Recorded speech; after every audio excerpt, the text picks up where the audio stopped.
Hey, welcome to this edition of Thrive. As always, I hope it finds you well, and know I appreciate you allowing me this opportunity to encourage you as you seek to be all that you can be. You know, one of the things I'm thankful for the whole discovery or emphasis, if you will, on emotional intelligence is the growing significance that we have attached to self-awareness. Self-awareness helps us become more confident. It unlocks creativity. It helps us make better decisions and so forth. And I think most of us, in some form, as we have sought to become more self-aware, have experienced something of those things. I don't know how you define self-awareness. I've heard it defined many ways in terms of, for example, monitoring your inner world, or in terms of knowing yourself and being aware of the gap between who you are and how other people experience you. And however you want to define it, I think that self-awareness has to include two things. I think the first thing it has to include is an awareness of your own values, your own passions, your own dreams, so that you can better manage your emotions and their impact on your interactions with other people. I call this internal self-awareness. The other thing which I think it has to include is what we'd call external self-awareness.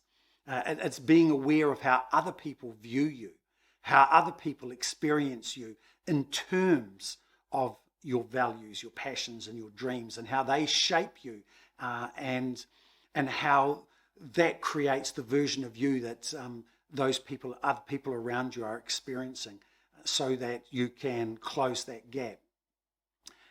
In my experience, most of us tend to focus on the first one. Certainly, the internal self-awareness has got a lot of press. It's been the emphasis in my experience, at any rate. But I want to say that if you want to thrive, if you really want to become the best version of you that God's created you to be, then I think you need to develop both. I think you need to not only develop internal self-awareness, but external self-awareness as well. The key to developing external self-awareness, in my view, is pretty straightforward. Instead of asking why, ask what. For example, if in a feedback situation, whether it be at work or some other context, our natural tendency is to ask why. Why did you say that? Why did you score me that way? Why did you see me in that light? And instead of asking the why, if we ask what would I need to do to improve? What would I need to do to close the gap between your expectations and how I deliver? If you ask the what question, it begins to help you become more externally self-aware of how other people experience you, and perhaps what you need to do to let some of that internal stuff come out so they begin to experience it as well. If you draw breath, you have conflict at some point, whether it be at home, whether it be socially, whether it be at work. And in my experience, the overwhelming tendency for those of us in conflict tend to be to default to why. We may never say it verbally, but internally we ask ourselves things like, why doesn't this person get it? Why doesn't this person just listen? Why doesn't this person just? And on it goes. But if external self-awareness would suspend the why and ask what? What's pushing this person's button? What's going on in this person's life that they are responding this way?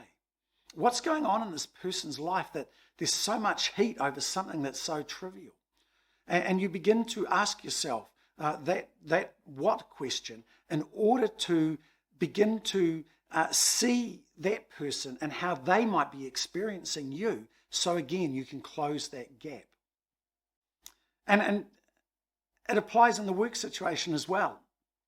You know, I often meet people who are frustrated in their job, who don't like what they do. And instead of asking why, I encourage people to ask what. Instead of asking, why don't I like my job? Why don't I like coming to work? I encourage them to say, so what is it about your work you don't like? What is it about your work environment you struggle with? Because in asking the what question, you become more externally self-aware, and you become aware of the gap between your values, your dreams, your aspirations, the person you are, the person you want to become, and the environment that's lived out at, work-wise. And often, instead of changing jobs to find satisfaction, the real issue is changing career. It's not just changing the office, it's changing your entire career to better align with your values, your passions, and your dreams. And that's why I'm passionate about self-awareness. So I encourage you to just hit the pause button in life for a while and just ask yourself, these questions, and develop external self-awareness that you might close the gap between who you are and who you want to become, that you might take steps to being the better version of you that God calls you to be. Hope that's helpful. Hope it's encouraging. Until next time, God bless you.